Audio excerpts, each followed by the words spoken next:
Debar Automobile, le spécialiste de l'importation de véhicules depuis 1996, présente Sud Radio Sport, le MAG, François Trio. Bonsoir à tous, le MAG sur Sud Radio pour parler de sport, de rugby, de tous les sports aussi avec toute l'équipe Sud Radio, avec vous les auditeurs au 0826 300 300. On va vous faire gagner des cadeaux également. Bref, tout est prêt pour passer un bon moment et pour préparer ce match qui va suivre cette 18e journée du top 14, qui va la prolonger, ce match entre La Rochelle et Clermont. Autour de la table dans le studio Sud Radio, Alexandre Priam, bien sûr, mais aussi nos consultants Sud Radio. Julien Thomas, bonsoir. Bonsoir messieurs, bonsoir à tous. Ouais, et Philippe Spanghero qui est là, bien sûr. Salut Philippe. Salut à vous. Mais on est content de vous avoir, bien sûr, et on va bien sûr toujours réagir sur les résultats et débriefer tout ça avec vous. Avant cela, quand même, on a un petit jeu à lancer, Alexandre, et c'est un jeu avec un ballon, je crois, à gagner. On vous offre le ballon d'Agen, voilà, le très joli ballon du SUA.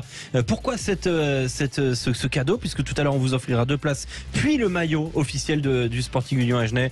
Pourquoi on fait ça? Tout simplement parce que il y aura un très très gros match vendredi prochain entre Agen et Mont-de-Marsan. Il y aura une animation autour de la nouvelle tribune de ce mythique stade d'Alfred Armandi, et on vous offre tout simplement le ballon du SUA. Pour jouer, c'est très simple, 0826 300 300. Voilà, le numéro c'est ça, 0826 300 300, c'est 5 centimes l'appel. Et tout simplement, on vous invite à l'antenne et vous repartez avec ce très joli ballon du SUA. Le ballon du SUA Agen a gagné. Voilà le premier cadeau de notre MAG Sud Radio. Revenons à notre multiplex et ces résultats du top 14 avec Julien Thomas, avec Philippe Spanghero, les consultants Sud Radio. Ça m'en fait un petit peu trébucher. Ma langue qui fourche. 4 résultats, on le disait. Julien, que retenez-vous de cette journée? On va bien sûr éplucher, disséquer les différents résultats, mais sur les 4 résultats qui sont tombés là, lequel a retenu votre attention? Si on parle des 4 derniers, déjà la domination totale du Stade Français face au Biarritz Olympique, donc 65-19. Je pense que ça faisait un petit moment qu'ils n'avaient pas mis un score aussi large. Je pense que dans les têtes ça fait du bien aux Parisiens, mais par contre, Montpellier qui est allé à Brive faire le match nul et qui avait la victoire au bout du pied de Garbizi qui fait le poteau dans les dernières secondes, voire même dans les arrêts de jeu après la 80e, suite à un maul pénétrant qui a amené l'essai, il me semble, de Guirado, et qui derrière la transformation n'est pas passée pour le match nul parce que ça faisait un petit moment que Montpellier n'avait pas gagné à Brive. Oui, effectivement. Garbizi, c'est quoi? C'est la défaite attitude liée à son influence italienne ou pas? Moi, je l'ai pas dit ça. C'est un jeune joueur. On en plaisante, mais c'est vrai que quand même, c'est pas évident. Aussi tout le temps dans une spirale négative avec son équipe nationale. Est-ce que ça pèse? Parce qu'il fait quand même plutôt une bonne saison avec Montpellier, Julien Thomas. Ah oui, non, il fait une excellente saison. Même le jeu est différent quand il y a lui en numéro 10. Le jeu est différent quand il y a le Sud-Africain Renak à la mêlée, côté Montpellierin. Et la charnière aujourd'hui était la meilleure, je pense, de cette saison côté Montpellierin. En revanche, Garbizi, non, je pense pas que ce soit une spirale. Il revient de sélection, justement, quand on représente, même s'il y a des défaites côté Italie, on revient quand même d'une nation, d'un pays, d'un tournoi à destination où le rugby est beaucoup plus élevé que le championnat, et on apporte ça en club, déjà qu'il excelle depuis le début de saison. Je pense que l'expérience est amenée d'autant plus, et il vient se rafraîchir en club. Là, c'est un buteur, on peut pas l'accabler parce qu'il fait un poteau. D'ailleurs, les coéquipiers sont tous venus le voir. Enfin, c'était plutôt, assez sympa parce qu'on sent qu'il a quand même quelque chose. Il a un énorme talent. C'est pas le PSG, quoi, ce que je veux dire. Ça fait beaucoup de mal. Ou l'Euro de foot, quoi. Je sais pas si je vais continuer d'intervenir. Plus sérieusement, Paulo Garbizi, effectivement, talent incroyable quand même. Il a 21 ans, il va sur ses 22 ans. Il est déjà très très très fort. Et je te fais une proposition, François. On peut revenir un tout petit peu dans le passé.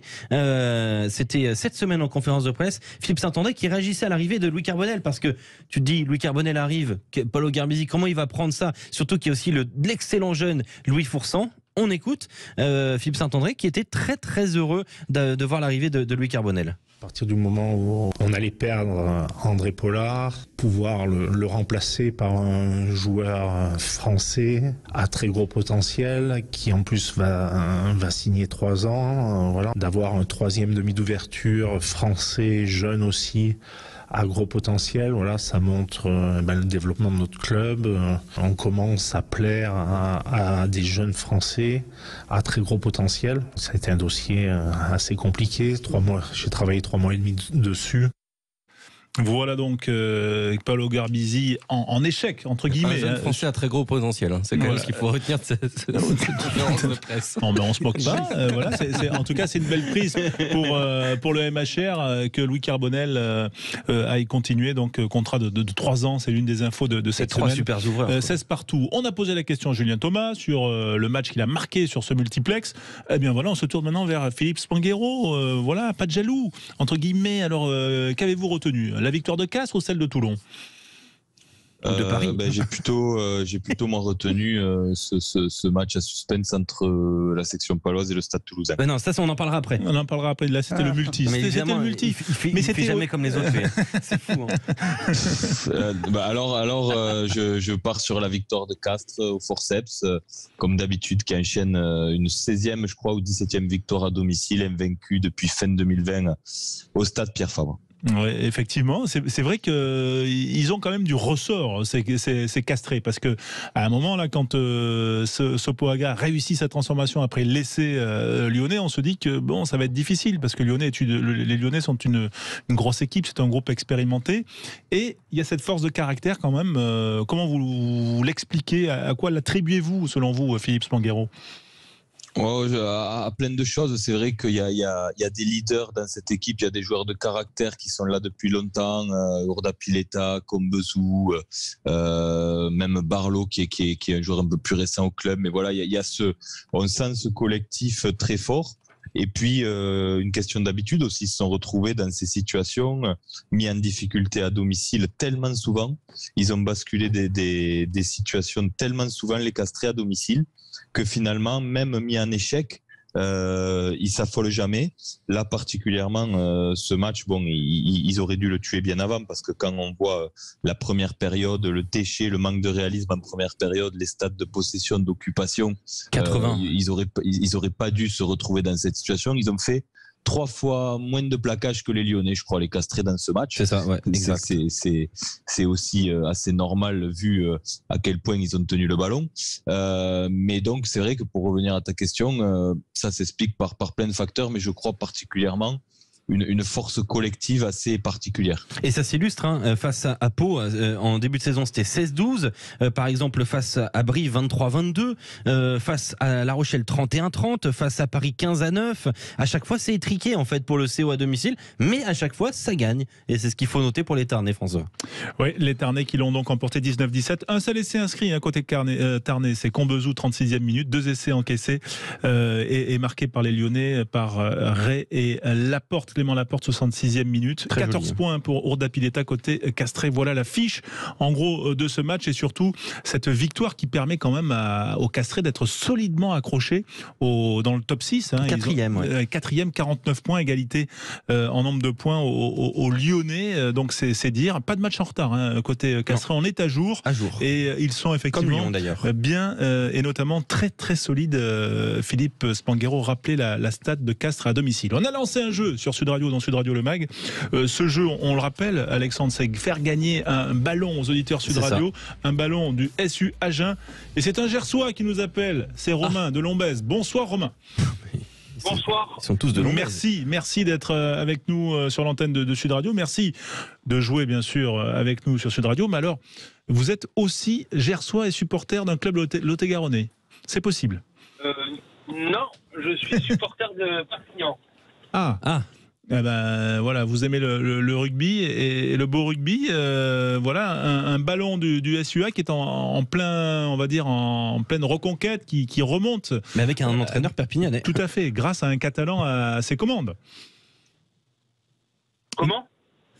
Oui, effectivement, un petit problème de liaison, mais on va dire c'est Agen qui remonte grâce à Bernard Gouta, donc entraîneur catalan.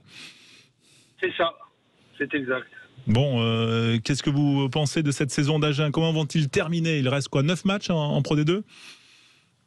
Et j'espère pour eux qu'ils vont bien remonter et essayer de se qualifier, pourquoi pas. Est-ce que c'est une anomalie de voir Agen en deuxième division ou pas, ou c'est la réalité de ce rugby en 2022?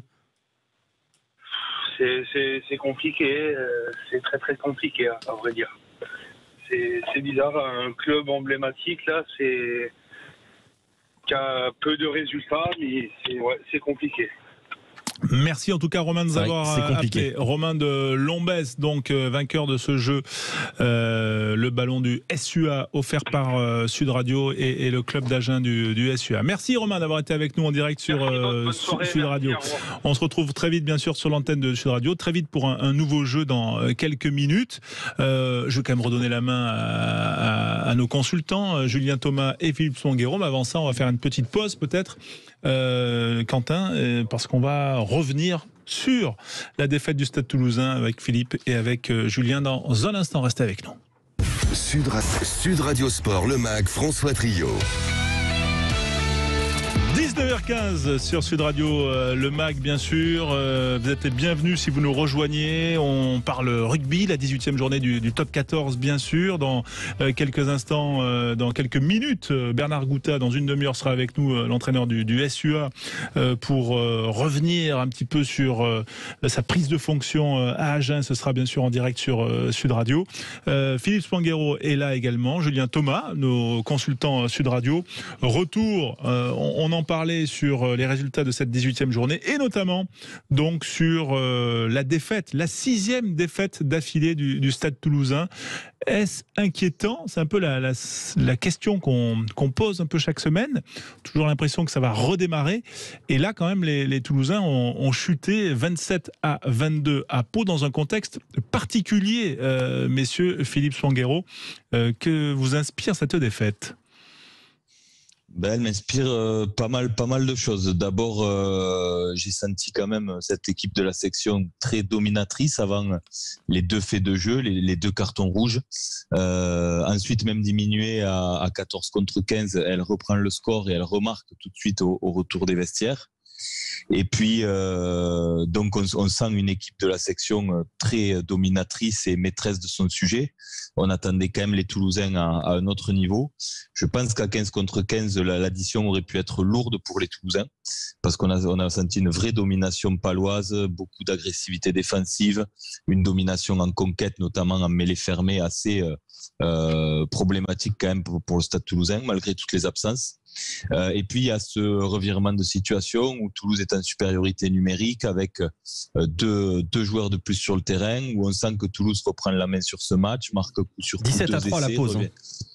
Ouais, 17-3 à la pause, et puis dès le retour des vestiaires, Pau qui remarque en infériorité numérique. Ouais, c'est jusqu'à 27-3. C'est monté jusqu'à 27-3. Et puis il y a en effet cette réaction du Stade Toulousain qui recolle à 5 points à un peu plus de 10 minutes de la fin du match. Et là, on se dit les Toulousains tranquillement vont reprendre la main sur ce match parce que l'écart était trop important. On voyait défensivement à quel point c'était compliqué pour les Palois. Mais avec beaucoup de cœur qui ont réussi à arracher cette victoire et le scénario particulièrement au-delà de cette 6e défaite, pour moi le scénario fait très mal dans les têtes toulousaines ce soir. C'est assez incroyable. On va préciser parce que quand même il y a eu 2 cartons rouges contre les 3 quarts centres palois. Donc ça veut dire que de la 50e à la 80e, Toulouse était en supériorité numérique. Et puis il n'y a pas eu de compensation, il n'y a pas eu de carton jaune contre les Toulousains. Et en double supériorité numérique. Ça, il y aurait pu même y avoir une triple supériorité numérique parce qu'on se posait la question pour Abel Köfner à un moment, mais il y a quand même eu donc 2 cartons rouges, l'un pour Toumou Amanou pour une sorte de coup de poing dans le menton de Alban Placine, et puis il y a eu évidemment ce plaquage, on va dire tête contre tête de Yaleva Toubois sur Santiago de Chocobares, qui a dû d'ailleurs quitter le terrain, emmené à l'hôpital, touché au niveau de complètement KO quoi, Santi de Chocobares. Et à l'instant, Jean Bouillot vient de s'exprimer au micro de Pierre-Maël Tisnès, et pour lui, ce qui est arrivé à Toulouse aujourd'hui, ce genre de défaite, c'est symptomatique de ce que en ce moment traverse ce Stade Toulousain. On l'écoute. On marque 2 essais rapidement et c'est vrai qu'on se dit à ce moment-là qu'il reste pas mal de temps pour faire le score. Puis on sait qu'on va avoir une dernière balle de match et puis elle arrive et puis au final on la met pas au fond, quoi. Voilà. Donc c'est un peu symptomatique un peu de notre manque de confiance du moment et voilà. Donc ça c'est le constat. Et puis après voilà, on fait que le constat. Maintenant il faut trouver maintenant des solutions pour relever la tête et puis aller de l'avant et trouver de l'énergie. Et redevenir l'équipe qu'on a été il y a quelques semaines. C'est quelle balle de match qu'il évoque? Alors moi je me demande si c'est pas le ballon joué par Thomas Ramos sur un groupé pénétrant. Ça avance et derrière il y a un petit jeu au pied un peu douteux. On va y revenir avec vous messieurs. Juste rappel quand même des faits. 50e minute, Pau est à 13, carton rouge contre Vatouboua. 53e minute, Delibes marque un essai pour Toulouse et un doublé ensuite à la 55e, puis un 3e essai toulousain qui permet à Lebel donc on se dit qu'il reste 20 minutes, un peu moins de 20 minutes, et que les Toulousains vont gérer tranquille. Et là, sincèrement, Pau joue bien le coup, mais Toulouse le joue vraiment mal, Julien Thomas. Il y a quand même une défaillance, entre guillemets, stratégique.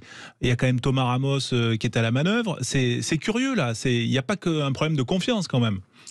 Ah ben là c'est complètement ça, François, je te rejoins, c'est incompréhensible que les Toulousains, avec l'expérience, le haut niveau qu'ils connaissent et puis les titres qu'ils ont eus, même si c'est une équipe remaniée, de pas avoir l'intelligence tactique pendant le match, c'est ça que je comprends pas. Lorsqu'on est à 13 contre 15, de faire un molle alors que justement les Palois, les embrouillés venaient justement sur des phases de statique, essayer de ralentir le jeu, essayer un petit peu de casser le rythme, et les Toulousains en fait ils se sont fait prendre psychologiquement par les Palois, ils se sont fait prendre à aller les défier parce qu'ils étaient provoqués dans un jeu qu'il fallait pas et parce que c'était à l'inverse et qu'il fallait qu'ils jouent. Et on n'a pas vu un Toulouse déjà intelligent pour s'en sortir de ce bourbier, mais surtout... Enfin, c'est quand même surprenant. 2 centres carton rouge de côté palois, je comprends pas d'aller il fallait écarter 3-4 ballons là. Par-dessus la défense, le ballon après le molle a été sorti. Ça c'est incompréhensible. Ils n'ont pas été patients, beaucoup d'en avant. Mais ça veut dire quoi? Qu'est-ce que ça traduit, Julien? Est-ce qu'il y a un manque de leadership sur le terrain? Est-ce que c'est ça le problème? Est-ce que quand Romain Tamac et Antoine Dupont ne sont pas là, il y a personne pour dire on fait ça? Je pense qu'ils étaient Pau les a fait sortir du match, honnêtement. Pau, j'écoutais Olivier Magne bien sûr dans l'après-midi quand c'était retransmis sur Sud Radio, mais il fallait jouer, oui, mais Pau se retrouvait à 14 puis à 13.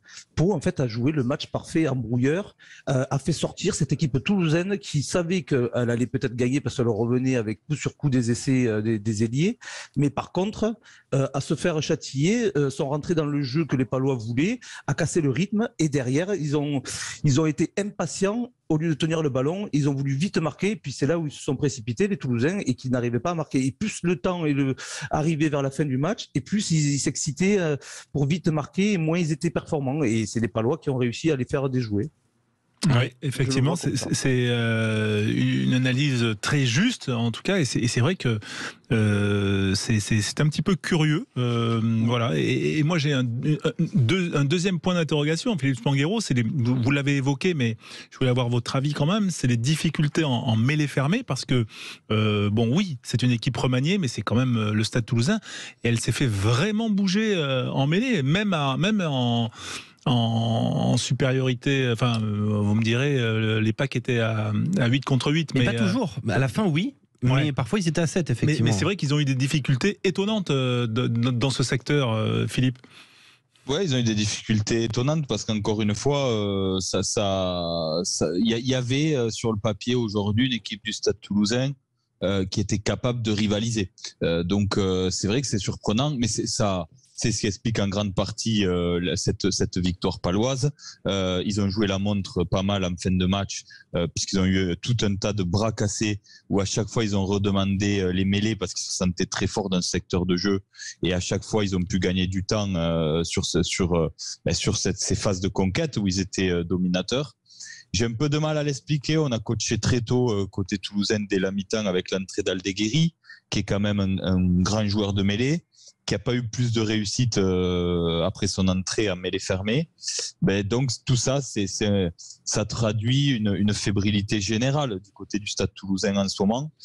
Par contre, il faut quand même saluer le match de la section paloise qui a fait un grand match aujourd'hui et collectivement qui a joué le match parfait avec un très très bon début de match, beaucoup de réalisme. Ils ont pris le Stade Toulousain exactement comme il faut les prendre, avec beaucoup d'agressivité défensive. Ils les ont beaucoup perturbés sur les zones de ruck avec un grand Jordan Joseph, après ensuite Abel Kufner, Puech. Enfin, il y a des joueurs qui sont sortis du lot du côté palois ce soir. Et puis en fin de match, ce caractère à 13 contre 15, ils ont été très bons tactiquement parce que ils se relevaient très vite du plaquage pour pas trop se consommer sur les zones de ruck et qu'il y ait un peu moins de décalage. Enfin, j'ai trouvé vraiment que collectivement et tactiquement, ils l'avaient joué à la perfection. Ouais, et Philippe, d'ailleurs, réaction de Sébastien Piccheroni. Pour lui, il y a eu 2 matchs, évidemment. Il y a eu le match à 15 contre 15, puis le match en infériorité numérique. Et pour lui, les joueurs ont très bien joué les 2 matchs. Donc il est content. La performance des garçons, oui, c'est un message. Parce que j'ai l'impression qu'aujourd'hui, la section paloise a joué 2 matchs. Et sur le premier match des 50 minutes, elle a mérité de dominer le grand Stade Toulousain. Donc ça, c'est valorisant. Ça, c'est un marqueur fort de l'avancée de notre construction. Et puis pendant ce deuxième match déséquilibré, elle a réussi, grâce à son état d'esprit et à sa gestion stratégique, à faire survivre sa victoire. Donc pour moi, c'est une double victoire. Oui, double victoire en tout cas des Palois, qui est victoire importante quand même. Que vous aviez pronostiqué, au classement. Thomas, on va y revenir sur la qualité de vos pronostics parce que il faut aussi reconnaître quand ils sont bons. 9e les Palois qui sont à jour de leur calendrier. Effectivement, à part le résultat entre Montpellier et Brive, vous aviez pronostiqué tous les bons résultats, messieurs, bravo. Ouais, vous pouvez vous applaudir. Oui. Ouais. On rappelle que c'est dominé par Julien Thomas à 76 points pour 70, Philippe Spanghero. Ça va se départager maintenant sur le match de ce soir. Alors vous avez tous les deux mis La Rochelle, mais surtout sur le match de demain. Toi, Julien, tu as mis la victoire du Racing. Philippe, toi, tu as mis la victoire de l'UBB. Il y aura peu la variable, elle est là. Oui, c'est d'ailleurs très courageux, Julien, d'avoir mis la victoire du Racing à l'UBB. On te remercie. Et voilà, et on te dit au revoir. Allez. Allez, on va se retrouver dans un instant, bien sûr. À suivre, le tour de table de l'actualité avec les consultants Sud Radio. Vous verrez, c'est assez éclectique et passionnant. Restez avec nous sur Sud Radio. Sud Radio Sport, le MAG, François Trio.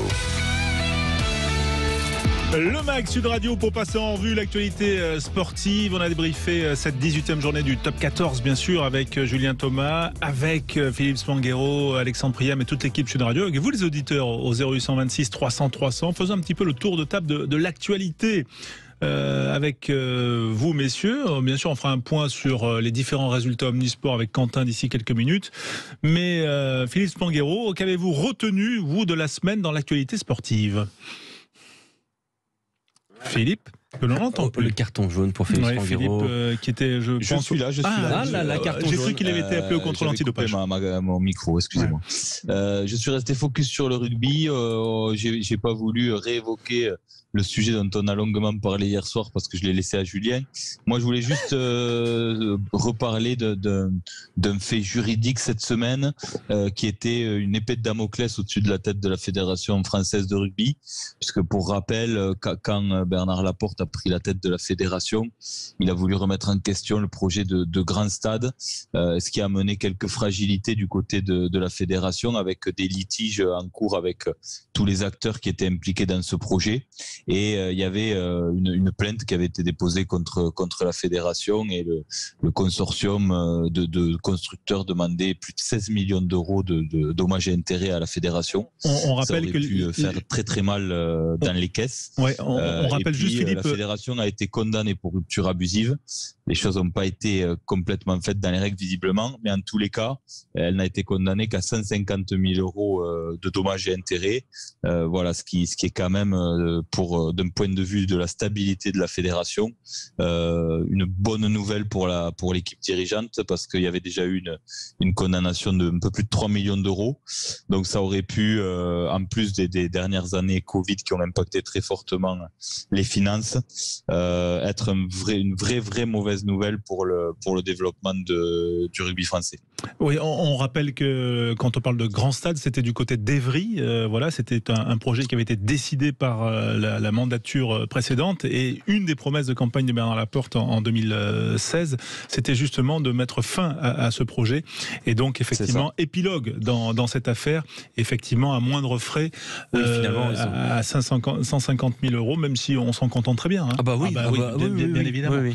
Juste avant d'avoir le tour de table de l'actualité de Julien Thomas, faisons un petit tour du côté de Castres, conférence de presse. Pierre-Henri Broncan qui est au micro de Quentin Cabanis. Une pénalité est convertie par Bernard, donc voilà, je trouve qu'il y a du caractère, il y a de la maîtrise à la fois, parce que voilà, on n'a pas craqué sur cette fin de rencontre. Voilà, Pierre-Henri Broncan, le manager de Castres Olympique, vainqueur 19-17 face à Lyon. Peut-être une autre question avant de donner la parole à Julien ? Ouais, bon, à part que le frère à Philippot, là, c'est quand même trop. Hein. Il parle de Josué Tuissova. Moi, je suis content de plus jouer au rugby. Hein. Parce que des comme ça, là, c'est. Alors après, tu vas me dire, je pense qu'eux, ils doivent penser à la même chose de Philippot, parce que c'est quand même, il fait un début de match énorme. Les deux ensemble, là, dans le jardin, ça devait être quand même quelque chose quand ils étaient petits. Les parents, ils devaient s'inquiéter, parce qu'ils ont dû faire quelques commotions en jouant tous les deux. Voilà. Ouais. Le parler vrai de Pierre-Henri Broncan, manager du Castres Olympique, victorieux 19-17. C'était en direct, c'est sur Sud Radio bien sûr. Le tour de table de l'actualité avec Julien Thomas, notre consultant Sud Radio. Vous avez voulu parler d'une des nouvelles de la semaine. Alors, info ou intox, on ne sait pas trop, mais en tout cas, elle a fait parler. Elle concerne le tournoi des 6 nations, Julien. Exactement. Bon, je ne suis pas allé plus loin que le rugby, désolé, mais en tout cas, c'est une info importante. Dans le tournoi des 6 nations, ça serait peut-être l'Afrique du Sud qui viendrait, qui intégrerait ce tournoi pour le 2025. Donc, d'après ce qui se dirait... Toi, ça t'embête, on le sent. Ça m'embête parce que c'est un tournoi historique sur les nations européennes. Le fait que, en fait, on ferait des nations juste un tournoi B avec les plus pauvres et les riches, le tournoi A. Donc, c'est ça qui m'embête. Et puis surtout, historiquement, dans des équipes européennes qui avaient et l'historique de ce tournoi des 6 nations, quand on s'est battu pour ce tournoi qui était passé de 5 nations à 6 nations, bien sûr, avec l'entrée de l'Italie, ouais, ça démode un peu le côté emblématique de ce tournoi. Maintenant, en plus, ça serait pour descendre l'Italie dans le tournoi B. Donc, ça ne serait pas un tournoi à 7 nations. Ça serait sauf que l'Italie a un droit de veto, en fait, à ça.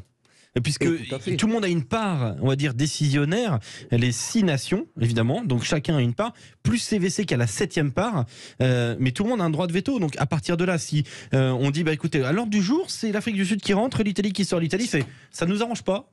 CVC, fonds d'investissement, qui a investi 400 millions en 400 euros, millions au bas mot. 425 millions d'euros sur les 5 prochaines années. Et qui, semble-t-il, je parle sous le contrôle de Philippe Spanghero, a une très forte influence, en tout cas grandissante, dans le rugby sud-africain, qui a déjà, on va dire, intégrer les franchises sud-africaines dans la Coupe d'Europe la saison prochaine et dans l'United Rugby Championship où il y a l'Irlande, l'Écosse, le Pays de Galles et l'Italie.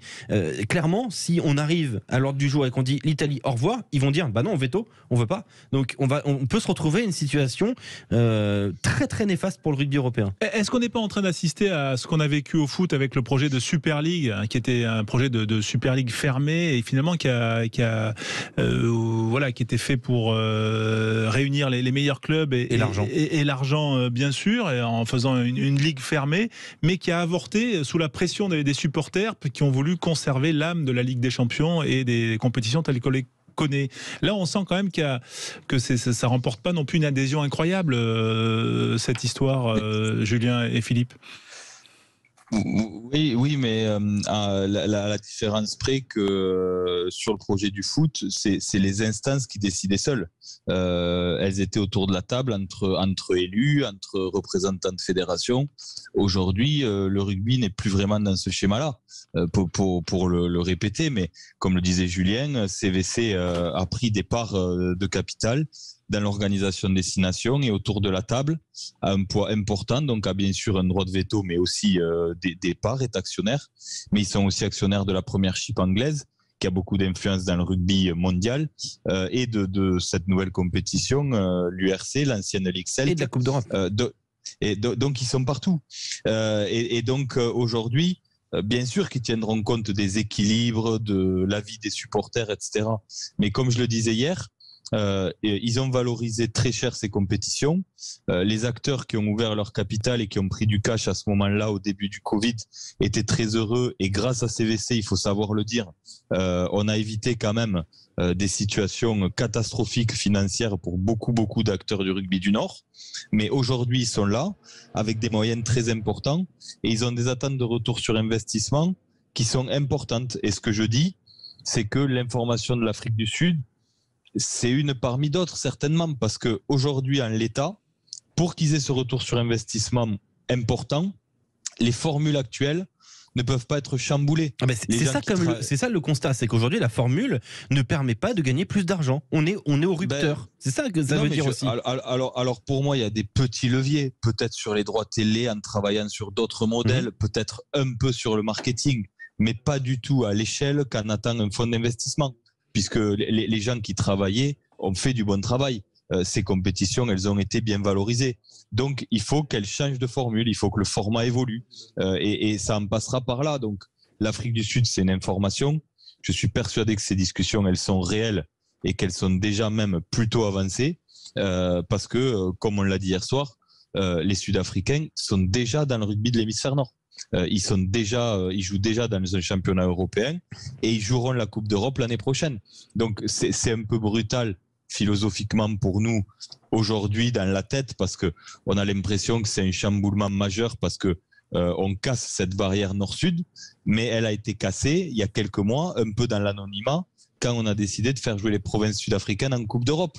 Parce que si on s'offusque de voir l'Afrique du Sud jouer le tournoi des 6 nations, il faut s'offusquer de la même façon d'imaginer que les Sharks puissent être champions d'Europe. Non mais on est d'accord. Sauf que quand même le tournoi a 140 ans d'histoire et que la Coupe d'Europe en a 20 ou 25. C'est vrai. Et 140 ans d'histoire, quand on voit la magie d'un Galles-Écosse, ce qu'on voit dans le tournoi, justement, cette âme qui est très particulière, parce que c'est quand même, ou un Écosse-Angleterre en première journée, on l'aura jamais, on le reproduira jamais avec ça sera un bon match de rugby qu'on verra. Ça sera un bon spectacle télévisuel.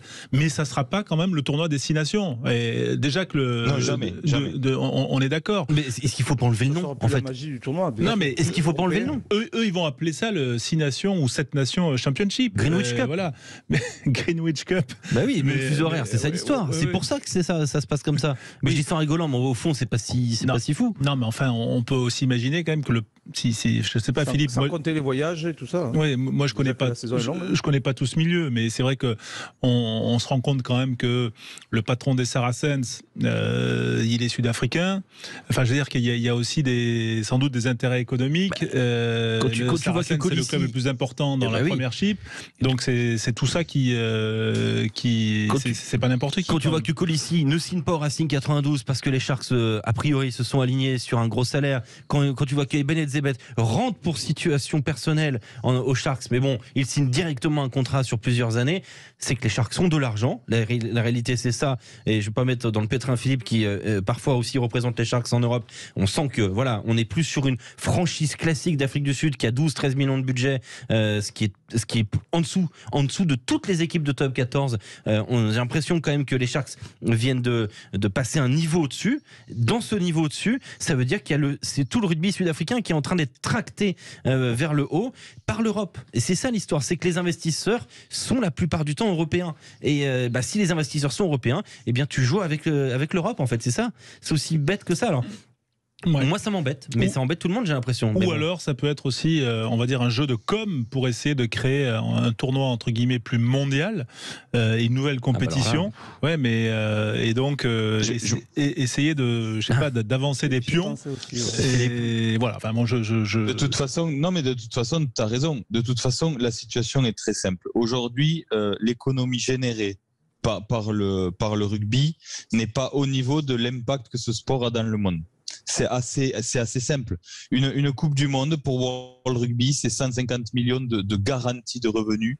Ça, c'est le minimum. Ensuite, ça va très au-delà. On peut imaginer qu'une Coupe du Monde en France qui sera une réussite va générer 300 millions d'euros de bénéfices pour World Rugby. 300 millions d'euros pour faire vivre le développement du rugby dans le monde entier pour 4 ans. Ça fait 75 millions d'euros par an. C'est pas beaucoup d'argent. C'est pas beaucoup d'argent quand on voit que le budget de fonctionnement c'est combien le tournoi destination, c'est un peu plus de 120 millions d'euros par an. Ah mais c'est énorme. Mais donc, non, mais quand on compare tout ça, quand on regarde que la Ligue nationale de rugby a un budget de fonctionnement de plus de 120 millions par an, enfin environ, donc on se dit que à l'échelle du rugby mondial, il manque quelque chose. Et tout ça, tout ce qu'on peut imaginer en développement de recettes, c'est cloisonné par ces problèmes de calendrier, cette barrière nord-sud. Oui, tout à fait. Et donc, il faut qu'elle explose d'une façon ou d'une autre. Et je sais que depuis le début, c'est la volonté de CVC. Parce qu'ils ont en tête des choses ambitieuses, peut-être pas des Coupes du Monde tous les 2 ans, mais des événements très ambitieux sous forme de All-Star peut-être avec les Lions du Nord contre des Lions du Sud, partout dans le monde, aux États-Unis aussi parce qu'ils y ont des liens. Donc de toute façon, pour réussir à faire ça, voilà. Mais pour réussir à faire ça, il faut qu'ils arrivent à dynamiter cette barrière Nord-Sud. Et en réussissant à le faire via l'Afrique du Sud, ils auraient quand même fait un grand pas dans cette voie. Et attention, des dernières informations parlent d'une compétition qui pourrait bientôt se créer dans les années à venir. Canada, États-Unis, qui aimerait bien inviter l'Argentine après 2025 dans une nouvelle compétition. Alors ça commence à parler, mais ce n'est que des rumeurs, mais ça pourrait être aussi un autre axe. C'est le rugby des fuseaux horaires. Ouais, oui, on a vu Alexandre, les États-Unis avec les Blacks. Hein. Oui, bien sûr. Donc, c'est bien sûr. À voir, en tout cas, ça bouge en coulisses et de toute façon, c'est pas une surprise non plus. Et la période du Covid a aussi accélérer toutes ces mutations, à voir en tout cas. J'avais moi mon petit tour de table de l'actualité, voilà, et on va le faire effectivement. C'était cette annonce cette semaine à Toulon du management de la double tête avec Azema Mignoni. Alors est-ce que c'est pas un nouveau type de management qui va aussi se développer dans les clubs professionnels de rugby notamment? Moi je pense que contrairement à ceux qui crient au loup, c'est effectivement, et il n'y a pas de jeu de mots derrière ça, mais je pense que c'est effectivement peut-être une nouvelle façon de coacher, de manager, parce que je ne sais pas ce que vous en pensez, messieurs, hein, mais c'est ma vision. C'est que j'entends beaucoup, moi, de managers, quand on discute avec eux, qui sont un peu rincés après 1 an, 2 ans, 3 ans, pris dans la lessiveuse un peu du top 14, des 11 mois de compétition, etc. Et qu'à un moment, contrairement à ce qu'on nous dit là, où l'un et l'autre vont se bouffer le nez, etc. Moi, je pense qu'au contraire, ils vont peut-être aussi se soulager, être complémentaires et peut-être créer une nouvelle façon, on va dire, un management bicéphale pour ces clubs-là. Je ne sais pas ce que vous en pensez et je voulais partager ça avec vous. Je laisse Julien parce qu'il connaît ce terrain mieux que moi, mais j'ai quand même un avis. J'ai un avis aussi, bien sûr, mais j'ai été surpris le fait que ce soit 2 hommes de terrain. 2 hommes de terrain, c'est quand même des caractères, c'est des sanguins, c'est des hommes qui ont des convictions mais qui ont l'intelligence et la réflexion quand même en dehors du terrain. En revanche, je suis, comme tu dis François, de ton avis du fait que plus on assemble les forces vives et les compétences, et plus le staff ou on va dire, vont grandir et l'équipe sera meilleure. Je le vois comme ça. Par contre, c'est définir vraiment précisément, je pense, le rôle des uns et des autres. Parce que là, trouver 2 managers et directeurs peut-être du rugby, suivant le poste qu'ils ont, comme Pierre Mignoni et Franck Azema, quand tout va bien, je pense que les forces vives vont prendre la spirale positive, mais quand ça ira mal, est-ce qu'il n'y aura pas des doubles discours? Donc c'est tout ça l'alchimie qu'il faudra mettre en place. Toi, tu as connu Verne Cotter avec Xavier Garbajosa, par exemple? Ah oui, non, c'était infernal. C'était infernal parce que d'une, il est arrivé sans voilà, c'était pas prévu qu'il y ait les 2 déjà sur la saison, bien sûr, et surtout c'est avec pas le même contexte. Exactement, c'est pas le même contexte, exactement. Mais c'était deux projets aussi, des visions rugbystiques différentes et des cultures différentes, Verne Cotter et Xavier. Donc ça pouvait pas fonctionner, voilà. Mais là, c'est les deux qui ont voulu et qui ont re-signé en plus et mettre en place. Moi, je pense que ça peut amener une très belle plus-value. Mais il faut définir complètement les rôles de chacun parce que ça peut manger l'autre. Mais j'imagine pas Bernard Lemaitre quand même qui voilà est un chef d'entreprise et quelqu'un qui est quand même assez structuré et très très cortiqué. J'imagine pas faisant venir Mignonis et sans fixer le cadre. Enfin, ça je peux pas l'imaginer. Ouais, je pense aussi. Ouais, mais Pardon, mais le cadre sur le papier, c'est toujours facile à définir. C'est ça le sujet. Bah, tu fais des cases et tu mets des noms dedans, quoi. Et voilà, mais moi, quand j'ai entendu la première fois l'annonce de Pierre Mignoni, je me suis dit spontanément, Azema doit vouloir prendre de la hauteur. Ça fait presque 15 ans qu'il est sur le terrain. C'est le bon moment pour lui peut-être de passer un peu plus directeur sportif, avec une vision un peu plus globale. Qu'il était officiellement à Clermont, au passage. Ouais, mais là, j'ai l'impression qu'ils vont quand même rester sur le terrain tous les deux et ça amène pas mal de questions. Donc, en effet, il faut qu'ils soient extrêmement bien alignés dans la vision, ne serait-ce que pour le recrutement, pour des sujets très concrets d'alignement d'équipe. C'est quand même particulier. La chose qui me rassure, c'est que je pense que c'est deux mecs passionnés qui sont foncièrement sains. Ouais, et qui n'ont pas trop de l'ego. Et qui n'ont pas trop de sujets d'ego. C'est-à-dire qui ont toujours été au service du projet, qui n'ont pas cherché à vivre individuellement dans les aventures dans lesquelles ils sont passés. Qui ont tous les deux mené des projets forts, à Toulon et à Clermont, à Lyon et à Clermont, avec réussite. Moi, mais avec succès, avec un lien particulier. Et là, le système et le projet de jeu, il va falloir qu'ils soient communs et écrits ensemble. C'est ça la difficulté. Je pense qu'ils sont quand même dans une philosophie assez proche, mais chacun aura sa vision. En revanche, moi, ce que je pense, c'est que dans un staff, il y a toujours les entraîneurs et c'est eux, les adjoints, on va dire, d'un manager qui font un petit peu le relais satellite avec les joueurs et quand ils doivent prendre un petit peu des coups de poing par le staff, c'est souvent le manager qui, lui, le boss. Là, quand tu as deux boss et que tu as une équipe en face et que tu as deux mecs au même niveau avec les caractères qu'ils ont, deux grands managers, des philosophies, il va falloir se coltiner humainement les deux et peut-être qu'ils ont une opposé carrément aussi dans le style de management et humain. Donc, par exemple, je vais vous dire, j'étais avec Fabien Galtier et Éric Béchu pour rappeler, Éric Béchu faisait énormément le tampon avec l'exigence de Fabien Galtier. Ouais, ben voilà, c'est effectivement un sujet qu'on suivra, mais c'était moi mon point sur l'actualité. Le point également sur le MAG Sud Radio, c'est justement un grand manager qui va nous rejoindre dans un instant. C'est Bernard Gouta, le manager du SUA, le SU Agen, qui sera avec nous en direct sur Sud Radio. Puis on va lancer un jeu, Alexandre. On vous offre 2 places pour Agen Mont-de-Marsan, 0826 300 300. Le match, c'est vendredi prochain. 2 places pour Agen Mont-de-Marsan, 0826 300 300. À tout de suite sur Sud Radio. Sud Radio Sport, le MAG, François Trio. 19h50 sur l'antenne de Sud Radio. Bien sûr, vous êtes les bienvenus dans le MAG Sud Radio. Dans une heure, un peu plus d'une heure, La Rochelle-Clermont, la suite de la 18e journée sur notre antenne, bien sûr, en direct et en intégralité. Bernard Gouta est avec nous. C'est le manager du SU Agen. On est heureux de l'accueillir. Bonsoir Bernard. Bonsoir, ça fait plaisir de vous retrouver, ça faisait très longtemps que vous n'avez pas eu. Super Bernard d'être avec nous en direct. Bon, hier la soirée n'a pas été idéale pour vous, voilà. Est-ce que vous expliquez encore quand même votre déconvenue à Bourg avec cette première mi-temps et ce début de match, on va dire, qui était quasiment parfait, puis ensuite ça a pêché.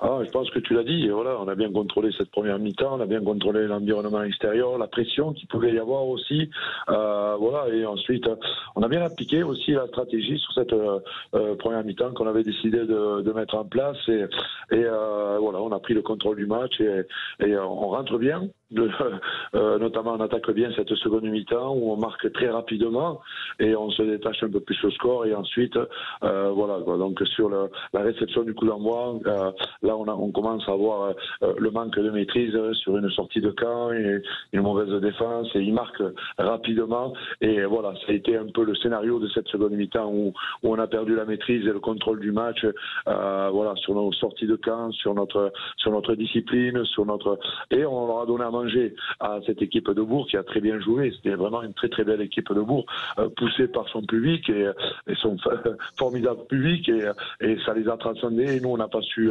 inverser la pression et voilà, on a essayé d'impulser un peu de fraîcheur, notamment par rapport à notre banc, mais on a été pris dans la nasse et dans l'énergie de cette équipe, dans la belle énergie de cette équipe de Bourg-en-Bresse. Bernard Gouta, tué, on va se tutoyer Bernard, hein, oui. Voilà, on va pas faire semblant de se vous voyez. Tu es aux commandes du SUA depuis début janvier. Il y a quand même eu des bons résultats, un nul contre Agen, une victoire à l'extérieur à Narbonne, voilà. Et puis il y a eu aussi la réception de Vannes qui s'était soldée par un beau succès. Grenoble également. La dynamique est plutôt bonne. C'est quoi la recette, Bernard ? Je pense qu'on est en construction encore, donc. Non, mais ça, voilà. Je comprends ta modestie, mais enfin, tu es quand même pour quelque chose là, parce qu'il s'est passé un truc quand même. Non, je serai jugé, je pense, voilà, si en fin de saison, donc avec pour objectif de se maintenir. Je pense que à ce moment-là, on pourra faire le bilan, mais pour le moment, voilà, on est concentré sur ce maintien et on fait focus que là-dessus. Ensuite, c'était voilà, mon idée, c'était de redonner de la confiance. À travers une organisation, à travers des valeurs, à travers un état d'esprit qui ne sera pas négociable. Donc, et puis je savais que j'ai un groupe vraiment de mecs extraordinaires et qui étaient en attente de ça et qui demandaient ça. Donc voilà, après j'ai rien révolutionné, au contraire, j'ai beaucoup observé dans un premier temps. On est resté sur le projet de jeu qui était en place. Juste on a modifié notre semainier et notre organisation de travail pour être encore beaucoup plus précis. Voilà quoi. Donc après, voilà, je suis pas magicien. Voilà, j'ai rien fait d'exceptionnel avec Christophe parce que j'intègre aussi Christophe avec moi qui est arrivé en même temps que moi. Donc et puis il y avait un bon travail du staff qui était déjà en place, de Sylvain et de David. Voilà quoi. Donc et puis on a renforcé ce staff et on essaie d'amener un peu plus de précision, notamment dans notre préparation de la semaine avant les matchs. Donc après, Bernard, cette alliance avec Christophe Bello, ça prouve qu'on peut avoir deux managers confirmés à la tête d'un club professionnel. C'est possible. Mais on est les premiers précurseurs. on est les premiers parce que je pense que ce que veut se servir de Toulon, ce qui veut se servir, c'est surtout de l'histoire de Pierre. Donc, et puis les qualités de manager de Franck. Et je pense que ça pourra faire un très bon duo, comme c'est en train de faire un très bon duo avec le reste du staff, bien évidemment, avec Christophe, quoi, à Agen. Moi, ce que j'ai dit oui à la venue de Christophe par rapport à l'histoire, à l'expérience qu'il a dans ce club et ce vécu. Voilà quoi. Donc, et j'avais besoin de lui aussi. Donc, et c'est pour ça que bien sûr qu'on peut bien fonctionner ensemble et trouver nos marques et surtout trouver sa place.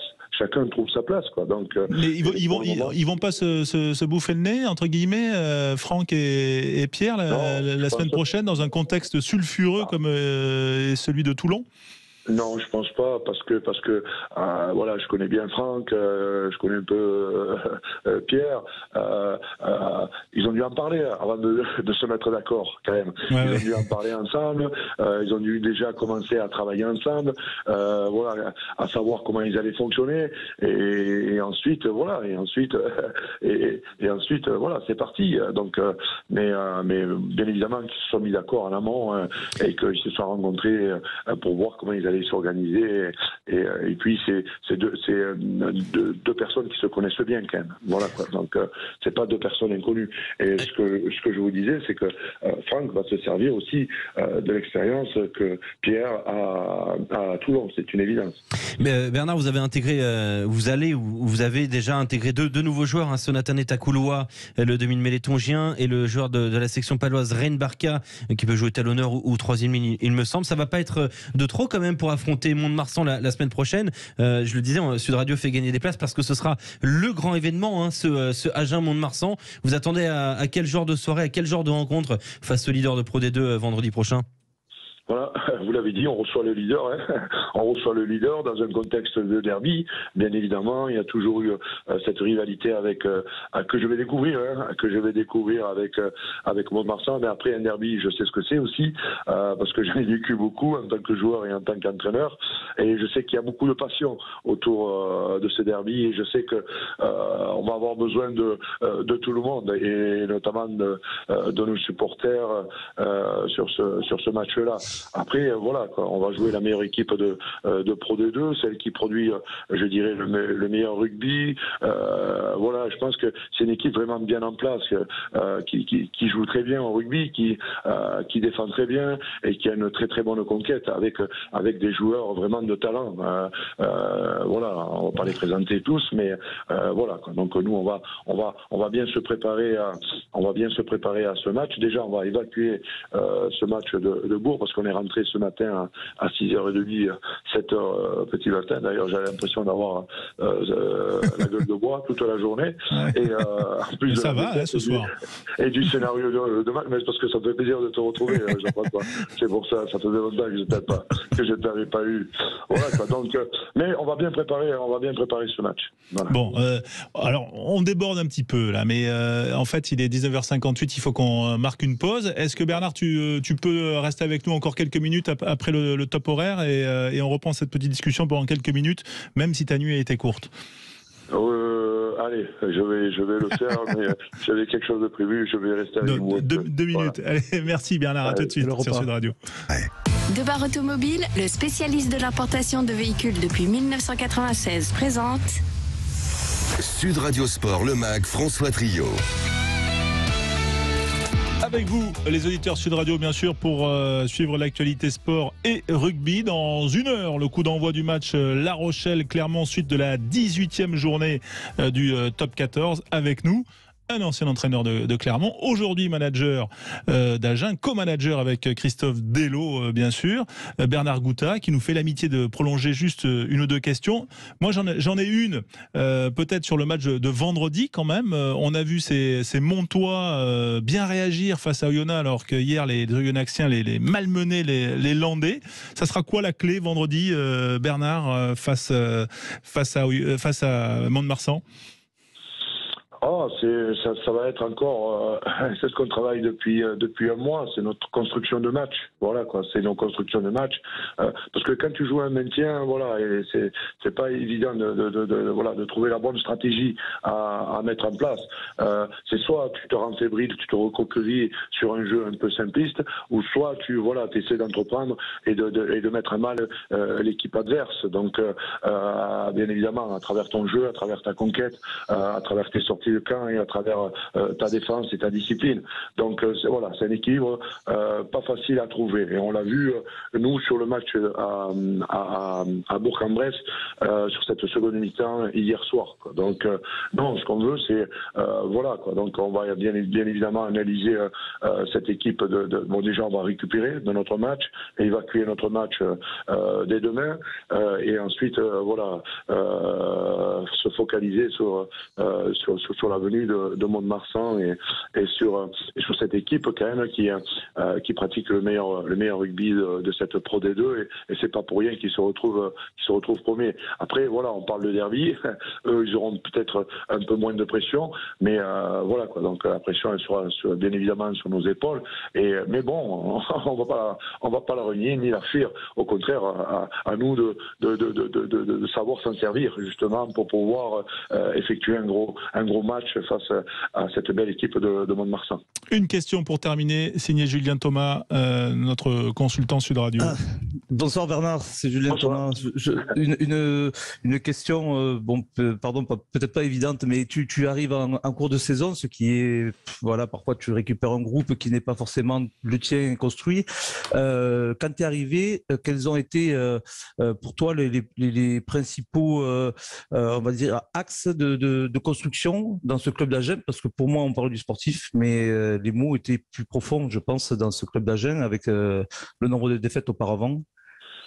C'était d'abord de retrouver j'ai senti quand même un groupe qui allait mieux parce qu'il y a eu 2-3 victoires, voilà. Donc et ensuite j'ai senti un groupe meurtri quand même par 2 ans 2 ans quand tu gagnes pas pendant 2 ans, c'est dur, c'est très très dur quoi. Donc voilà. Donc c'est comme je vous le disais tout à l'heure, c'était de redonner de la confiance aux joueurs à travers une organisation et ensuite de retrouver une discipline et de la rigueur sur ce qu'on entreprend au quotidien, aux entraînements, soigner tous ces petits détails quoi. Donc sur l'hygiène de vie, sur un peu tout quoi. Donc mais après c'est respecter ce club.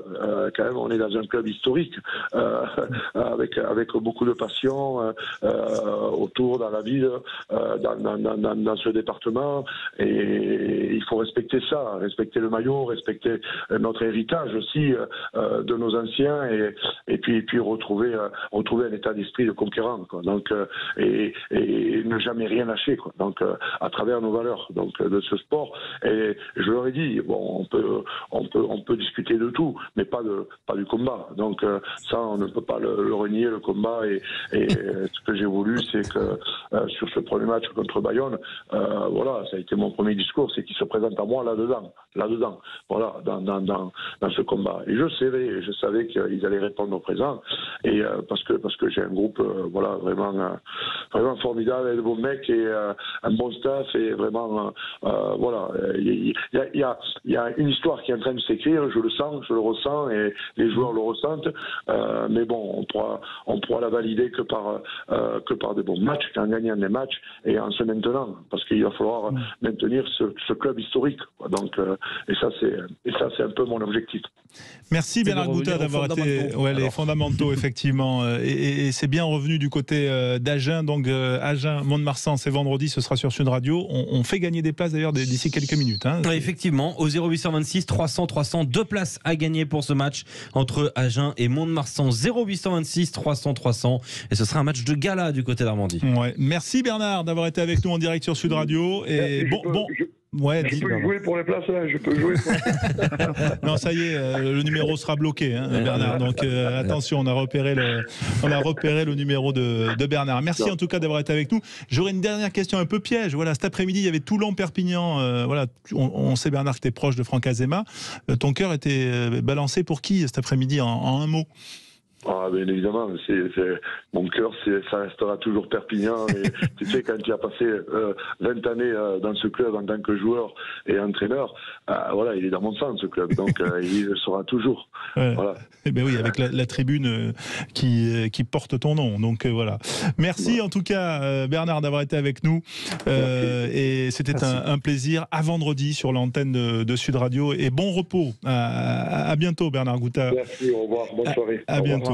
On va enchaîner. Salut Bernard. On va enchaîner bien sûr avec Julien Thomas, avec nos consultants Philippe Spanghero qui est toujours là bien sûr, pour parler aussi du sport féminin, parce que c'est la semaine du sport féminin. Nous on en parle régulièrement, donc pour nous c'est pas une semaine très différente, mais c'était l'occasion, on a pris ce prétexte là aussi pour faire un gros plan, Alexandre, sur le rugby féminin. Et pour en parler, on a une invitée qui est juste quand même la sélectionneur, l'entraîneur, la manager du 15 de France féminin. Bonsoir Annick Hérault. Bonsoir. Merci d'être avec nous en direct sur Sud Radio. Ça vous fait quoi quand on dit que c'est la semaine du sport féminin? Ça vous réjouit ou ça peut un peu vous agacer entre guillemets? Il y a un peu des deux. Forcément, ça me réjouit parce que je dis, on va parler du sport au niveau des femmes. Et ce qui est plus triste, c'est qu'on soit obligé d'avoir des semaines un peu particulières pour en parler un peu plus, quoi. Oui, même si le rugby est quand même, on va dire, plus en avance que certaines autres disciplines. Quand même, l'attraction du rugby féminin est réelle. Oui, complètement. Ça, je vous l'accorde que sur ces dernières années, c'est vrai qu'on a franchi un palier, et ça, c'est, je crois, aussi grâce aux performances du 15 de France. Mais je crois qu'il y a encore beaucoup de travail à faire malgré tout. Oui, il y aura une Coupe du Monde en 2022, octobre et novembre 2022, ça sera en Nouvelle-Zélande. Mais avant cela, Annick Hérault, vous qui entraînez l'équipe de France, il y a le tournoi. Ce tournoi, il n'a pas encore commencé pour les filles, hein. Non, parce que depuis la saison dernière, suite à la pandémie, effectivement, le tournoi a été décalé fin mars et surtout le mois d'avril pour des femmes. Et on s'est aperçu que c'était du coup une chose plutôt positive, parce que du coup, les équipes féminines avaient beaucoup plus de visibilité. Et en plus, je crois que c'est beaucoup mieux de jouer en avril que de jouer au mois de février. Donc du coup, l'option a été gardée pour cette année et puis pour les années à venir. Donc du coup, le 6 Nations féminin va être décalé par rapport aux garçons. Annick Hérault, en quoi ça change, vous, pour votre travail de sélectionneur, de manager de l'équipe de France, sur la préparation? Parce que quand même, du coup, ça veut dire qu'entre l'automne et avril, il y a quand même un gros laps de temps où vous êtes peut-être un peu moins au contact des joueuses. Du coup, il faut faire des stages. D'ailleurs, c'est ce qui s'est passé cette semaine, si je ne me trompe pas. Exactement. Alors, on avait un stage qui était prévu la première semaine de janvier, qui, à cause de la pandémie, encore, on n'a pas pu se retrouver ensemble au CNR, parce que c'était un pic et les conditions sanitaires ne nous l'ont pas permis. Donc, on avait prévu un deuxième stage donc la semaine dernière. Du coup, on l'a rallongé un petit peu. Au lieu de faire une semaine, on a poussé à le faire à 10 jours.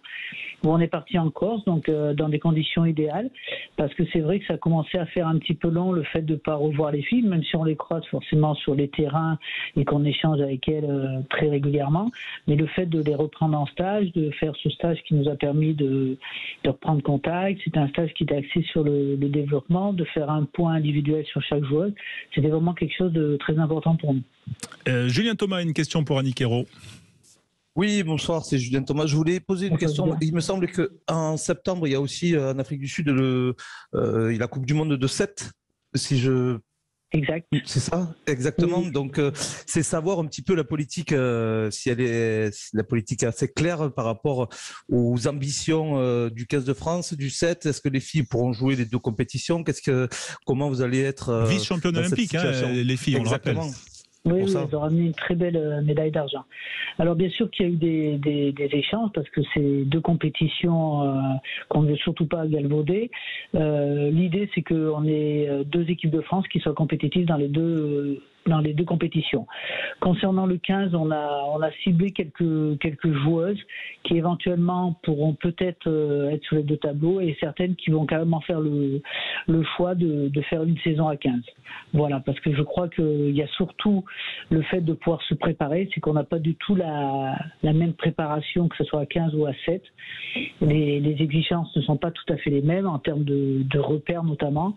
Donc aujourd'hui, on a une fille comme Caroline Drouin qui elle a choisi, parce que c'est une joueuse qui a un contrat aussi avec la fédération à 7 et à 15 évidemment, qu'elle a fait le choix de se consacrer sur le 15. Donc Caroline sera avec nous avec le 15 sur toute l'année.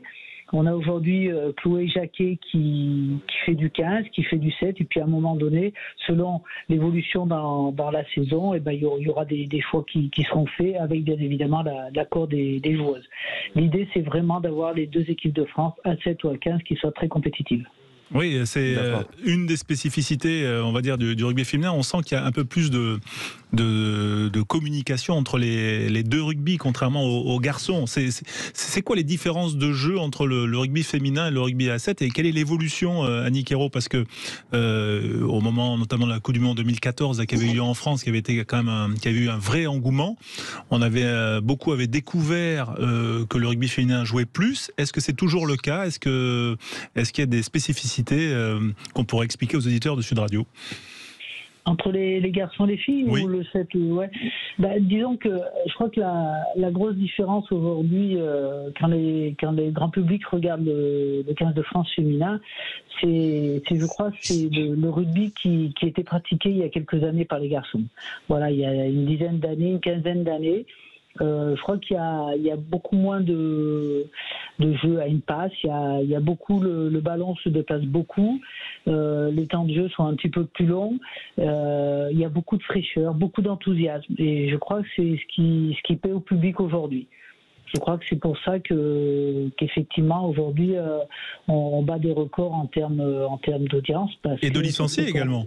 Et les licenciés, parce que les licenciés, c'est vrai que depuis 2014, ça fait qu'augmenter. Et je crois, de mémoire, il me semble que là, la fédération a sorti les chiffres, je crois qu'il y a plus 22% chez les féminines, et notamment dans les écoles de rugby, ce qui est vraiment un point très positif. Oui, la relève est là dans le rugby féminin. Philippe Spanghero a une question pour vous, Annick Hérault. Oui, bonsoir Annick, j'avais une question sur les ambitions et ce à quoi on peut s'attendre à court et moyen terme pour continuer à soutenir le développement. Bon, il y a d'une part le travail des clubs qui est indispensable pour structurer sur le terrain, mais d'un point de vue fédéral, est-ce qu'il y a quelque chose, un calendrier qui est fixé sur un nombre de joueuses sous contrat fédéral à 15 et à 7 et un soutien vraiment de la Fédé pour avoir des joueuses professionnelles qui soient mises à disposition beaucoup plus régulièrement pour travailler de façon plus sérieuse au profit de l'équipe de France? Alors aujourd'hui, toutes les joueuses qui sont sous contrat sont en contrat avec la fédération. Il y en a combien? Que ça soit à 7 où il doit y avoir 23 joueuses et à 15, 32 joueuses. Aujourd'hui, toutes les joueuses qui sont sous contrat sont en contrat avec la fédération. Alors à 7, elles sont à 100% et à 15, elles sont à 75%. Et ensuite, il y a un gros travail qui est fait à travers des commissions entre la fédération et les clubs, notamment de l'élite, mais pas que de l'élite 1, il y a l'élite 2 aussi, où justement il y a des choses qui sont mises en place pour travailler sur la pyramide des compétitions, sur l'élite 1, sur un cahier des charges, pour justement essayer de structurer aussi les clubs, et que ce ne soit pas les clubs et la fédération d'un autre côté, mais vraiment d'essayer de fédérer tout ça pour essayer de développer, de construire et vraiment d'avoir aussi un championnat qui soit très attractif, qu'on puisse aussi être vu au niveau télé, au niveau des médias.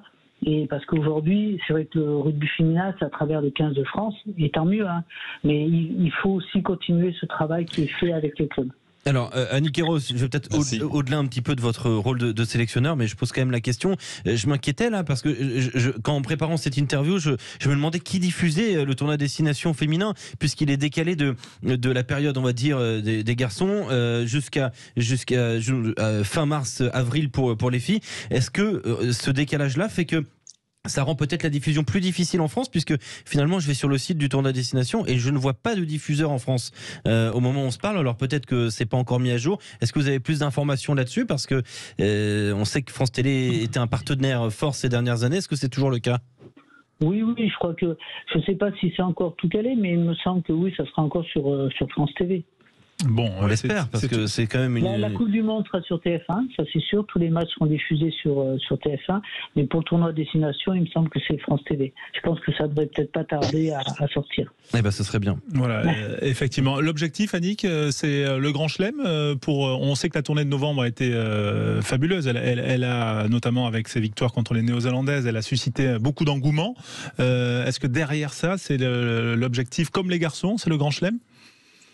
Effectivement, je crois que si on veut être cohérent, on peut que essayer de prétendre à ce titre-là, parce que c'est une année où on reçoit 3 fois, et notamment les Anglaises. On sait qu'aujourd'hui, notre plus gros ennemi, c'est les Anglaises. On travaille fort. À chaque sortie, j'ai envie de dire qu'on progresse, notre projet avance. Donc effectivement, nos ambitions, on a dit qu'on voulait se mettre aussi en mode pour essayer de gagner cette Coupe du Monde, se donner les moyens de gagner cette Coupe du Monde. Avant la Coupe du Monde, il y a le tournoi, et je crois que ce serait la meilleure façon de pouvoir aussi gagner encore en maîtrise et en confiance que de faire le Grand Chelem. Ouais, et pour en parler justement de ce possible Grand Chelem et du développement du rugby féminin, on accueille sur Sud Radio, on est content qu'elle soit avec nous. C'est Safi Ndiaye. Bonsoir Safi. Bonsoir à tous. Merci d'être avec nous. Voilà, c'est forcément tout le monde connaît Safi qui a connu aussi le Grand Chelem, les victoires dans les 6 nations, la 3e place à la Coupe du Monde, mais qui veut plus. C'est vrai que Safi, on attend beaucoup, un peu comme les garçons d'ailleurs, de cette équipe féminine. Est-ce que vous ressentez vous cette attente? Effectivement, on attend beaucoup de l'équipe féminine parce que c'est vrai qu'on a des bons résultats depuis quelques années, mais c'est quand même beaucoup de bienveillance et on ressent pas de pression négative. Voilà, on a la chance de pouvoir jouer en France dans des stades pleins. On sait que au niveau de la télé, on a une très bonne aussi audience et c'est toujours des gens qui sont ravis de nous voir et malgré des fois des défaites, on est très bien soutenus et c'est toujours très bienveillant. Vous notez quand même une évolution. C'est quoi selon vous, Safi, vous qui, on va dire entre guillemets, êtes plutôt en fin de carrière, donc avez vu l'évolution de cette dernière saison. C'est quoi le tournant? Qu'est-ce qui a fait que quand même on parle aujourd'hui beaucoup plus du rugby féminin, notamment de l'équipe de France? C'est sûr qu'il y a eu un tournant énorme, on est beaucoup plus médiatisé, notamment comme le disait Annick, le tournoi maintenant Destination est sur France 2, donc il y a beaucoup plus de public qui peut accéder à nos matchs. Il y a même des novices qui nous ont connus récemment et qui nous suivent maintenant tout le temps. On est plus médiatisé aussi dans les journaux. Il y a de plus en plus de licenciés féminines. Le tournant pour moi, ça a été la Coupe du Monde en France en 2014, où que ce soit dans les stades à Marcoussis et pour les demi-finales et la finale à Jean-Bouin, les stades étaient pleins et on a eu vraiment un intérêt du public et des médias pour notre pratique et on le voit avec de plus en plus de licenciés dans les écoles de rugby. Donc on voit que ça progresse énormément. Est-ce qu'aujourd'hui l'élite 1 féminine est un bon moteur pour le niveau international, Safi? Je dis ça parce que demain il y a un match quand même très très attendu du côté de Montpellier. C'est ce Montpellier-Stade Bordelais, première et deuxième place de l'élite 1 féminine. Safi joue à Montpellier. Bien sûr, Safi joue à Montpellier. C'est pour ça que je me pose la question, est-ce qu'aujourd'hui c'est un vrai moteur l'élite 1 féminine pour intégrer le niveau international? C'est sûr que pour parler du match de demain, ça va être un match très difficile et qui va se rapprocher d'un match international. Il y a ces deux très très belles équipes. Nous, il faut absolument qu'on aille chercher des points. Vous êtes deuxième, 35 points, le Stade Bordelais, leader, 9 victoires en 9 journées, 42 points. Exactement, donc c'est une équipe qui est invaincue, une très belle équipe, avec des joueuses, des super joueuses sur toutes les lignes, donc ça va être un match très intense. Après, c'est sûr qu'on sait très bien que dans l'élite, il y a des matchs qui sont avec un peu moins, on va dire, de difficultés et avec des écarts de score plus grands. Mais c'est vrai que, voilà, comme vous disiez avant, tous les clubs se mettent à bosser de plus en plus pour justement qu'il y ait une attractivité dans l'élite 1 plus importante. C'est vrai qu'avant, il y avait 2 clubs comme le Stade Toulousain et Montpellier qui se détachaient vraiment des autres clubs. Maintenant, on le voit de moins en moins. Il y a encore des écarts. Mais comme encore, on peut voir au top 14 aujourd'hui des gros scores, on le voit en élite, mais c'est vrai que ça progresse. Après, il y a encore un écart, pas pour vous le cacher, entre les matchs internationaux et les matchs d'élite. Ça, c'est tout à fait normal. Mais voilà, nous, depuis qu'on a des contrats aussi avec la fédération, on s'entraîne de plus en plus, de mieux en mieux, on est de mieux en mieux accompagnés et on voit moins de ce gap qu'on pouvait avoir contre des grosses nations comme l'Angleterre, par exemple. On a Julien Thomas avec nous, Montpellier. C'est où ça a Sabaté le match, Sophie? Oui, c'est à 15h au Stade Sabaté. Ça va rappeler des souvenirs à Julien, ça. Ah mais pas que, bien sûr. Salut Safi. Non, et en plus l'entraîneur des féminines à Montpellier, je l'avais chez les jeunes quand j'étais cadet à Montpellier, Patrick Raffi, donc que tu salueras et que je salue. Par contre, je veux admirer parce que je les vois les féminines et s'entraîner à Montpellier et l'énergie et c'est comme des joueurs professionnels chez les garçons et en plus à côté il y en a beaucoup qui ont un double job et qui travaillent bien sûr la journée et qui font les entraînements pour se maintenir et être performantes pour l'équipe de France et qui arrivent à allier les deux. Donc ça, c'est remarquable. Donc j'espère vraiment que le rugby féminin va franchir un cap dans ce sens-là, que peut-être professionnaliser bien sûr le rugby féminin parce que vraiment ce que vous proposez déjà au niveau résultat, c'est remarquable. Et vu l'investissement que vous y mettez aussi des entraînements, mérite bien sûr à l'arrivée de vous projeter bien sûr sur le devant de la scène. Écoute, merci Julien, ça fait plaisir d'entendre ça. C'est vrai que nous on est des passionnés. Voilà, moi j'ai la chance maintenant de pouvoir vivre de mon sport, mais c'est pas le cas de 80% de l'effectif et du championnat. Et c'est vrai que voilà, toutes les filles, elles s'entraînent le matin, entre midi et 2 ou le soir. Elles y mettent un investissement énorme et on espère beaucoup plus de reconnaissance pour le sport féminin en général et surtout le rugby. À Montpellier, on travaille beaucoup là-dessus pour le développement du club. Parce que c'est sûr qu'on arrive à nos limites, on s'entraîne tous les jours, les employeurs libèrent les filles pour pouvoir travailler, pour pouvoir jouer le week-end quand on doit partir sur 2 jours. C'est vrai que ça devient de plus en plus compliqué d'avoir une vie personnelle, professionnelle et sportive, d'être épanouie dans les trois secteurs, quoi. Annick Hérault, c'est ça le prochain défi du rugby féminin, c'est de développer le rugby de club, un peu comme aujourd'hui le top 14 a atteint, on va dire, un certain prestige chez les garçons. Oui, moi je rejoins complètement ce que disait Safi. Aujourd'hui, il n'y a que les joueuses qui sont sous contrat avec la fédération et c'est pour ça qu'il faut continuer à structurer au niveau des clubs parce qu'aujourd'hui, c'est vrai que les filles sont à 200%, mais ça, on sait que sur la durée, c'est pas jouable. Entre s'entraîner 2 fois par jour et en même temps faire ses études, alors sur certaines études, on arrive à avoir des aménagements, mais il y a des filles qui sont vraiment déjà dans la vie active et là, c'est très compliqué. Donc, à un moment donné, effectivement, ça passe par la structuration des clubs et trouver des solutions pour leur permettre certains aménagements. Oui, on imagine aussi ça passe par plus de médiatisation, bien sûr, de ce rugby de club, Alex. Tout à fait, et puis ça part aussi, peut-être aussi d'en haut. C'est vrai que la prochaine Coupe du Monde de rugby, Philippe, on en avait parlé il y a quelques semaines, Félix Panguero, cette Coupe du Monde en Nouvelle-Zélande, il y a aussi énormément d'enjeux pour le rugby féminin. Elle est peut-être un peu déterminante sur cette dernière décennie.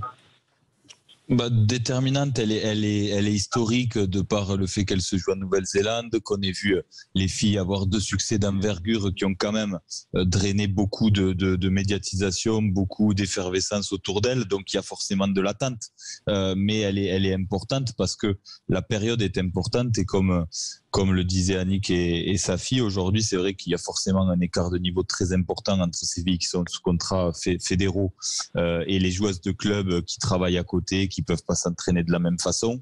On voit certains gros clubs masculins qui mettent des moyens pour trouver les synergies, pour associer les filles, et ça passera par là parce qu'il faut des moyens dans les clubs.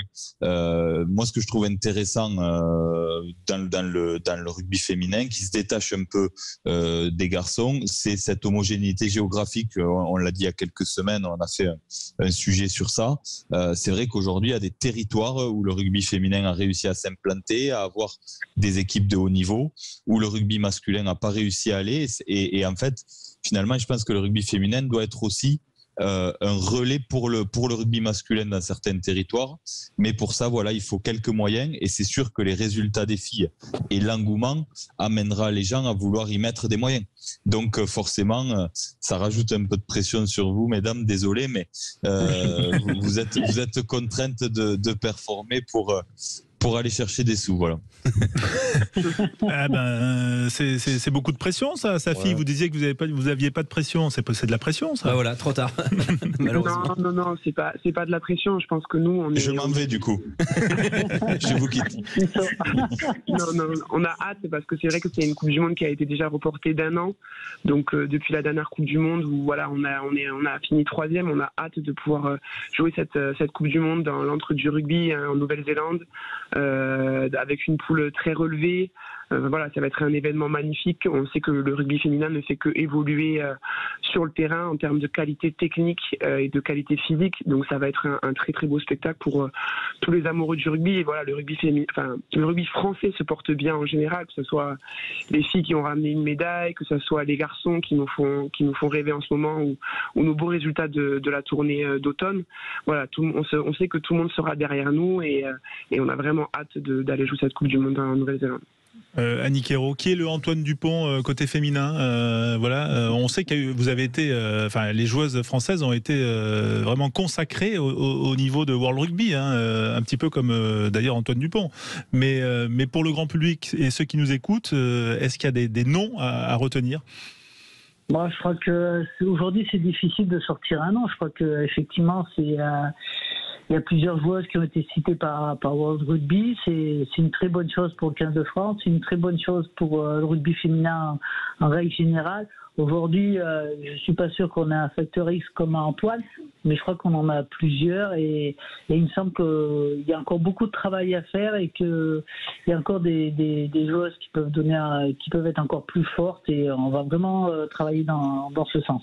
Bon, on le souhaite en tout cas. François, 6 joueuses, il me semble, Annick, dans la Dream Team World Rugby, avec sa fille d'ailleurs. Oui, donc félicitations. Merci. C'est l'équipe. C'est vraiment une fierté. Hein.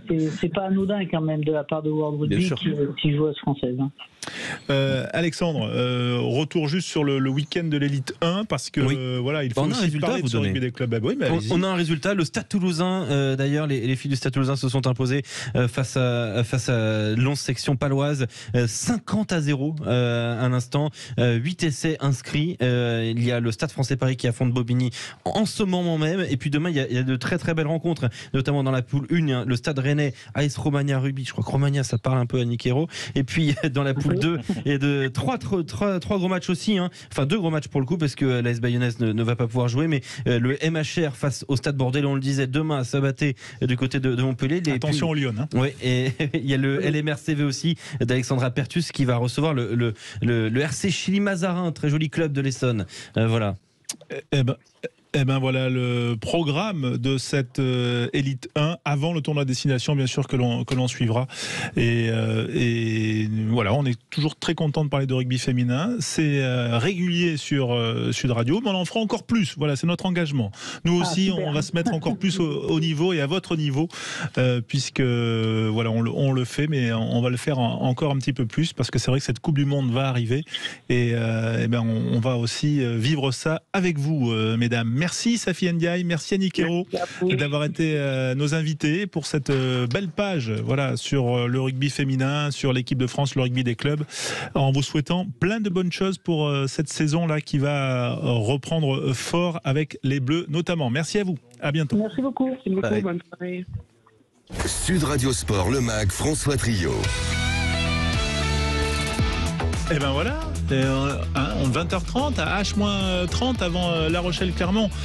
Sympa en tout cas d'avoir parlé de rugby féminin, et au-delà de la semaine du sport féminin, c'est toujours un plaisir. Et puis on suivra avec grande attention ce tournoi à destination. Ouais, tout à fait. Et surtout demain, si vous êtes dans la région de Montpellier-Bordeaux, gros choc de l'élite 1, effectivement. Ouais, et puis il y a toute une mise en, il y a tout un événement. Hein. D'ailleurs du côté de Montpellier, je l'ai pas détaillé, mais je vais le faire maintenant parce que je trouve que c'est important d'en parler, effectivement, François, du côté de Montpellier demain. Voilà, ce match du côté de Sabaté, l'entrée c'est 5 € avec boisson, donc c'est quand même sympa, quoi. Oui, parce que c'est le retour des buvettes et des bodegas dans les stades. C'est super, il y a un food truck sur place. Franchement, pour 5 €, tu vois un match de très haut niveau de rugby féminin à Sabaté, et en plus tu as une boisson. Enfin, du coup, Julien Thomas il va demain. Bah oui, j'espère. Obligé, vu que la buvette et les bodegas rouvrent, il dit allez, ok, on est parti. Non, pas pour ça, pour voir les féminines jouer d'excellents jeux des Montpellier-Rennes. Voilà, on va enchaîner quand même. Moi, je vais vous laisser. Mais remercier aussi Philippe Spanghero qui était avec nous et qui nous a éclairé sur tous ces sujets et sur beaucoup de choses, comme chaque fois, bien sûr. Dire que cette bataille des pronostics se poursuit avec notamment le risque pris par... c'est Julien qui a pris le risque du Racing à l'UBB. Mais voilà, La Rochelle-Clermont, qu'est-ce qu'ils ont pronostiqué? Les deux La Rochelle, ce qui est quand même une bonne chose. On va en parler. Pourquoi c'est une bonne chose? Parce que Dorian Malvezin est à Marcel de Flandre, non pas parce que La Rochelle est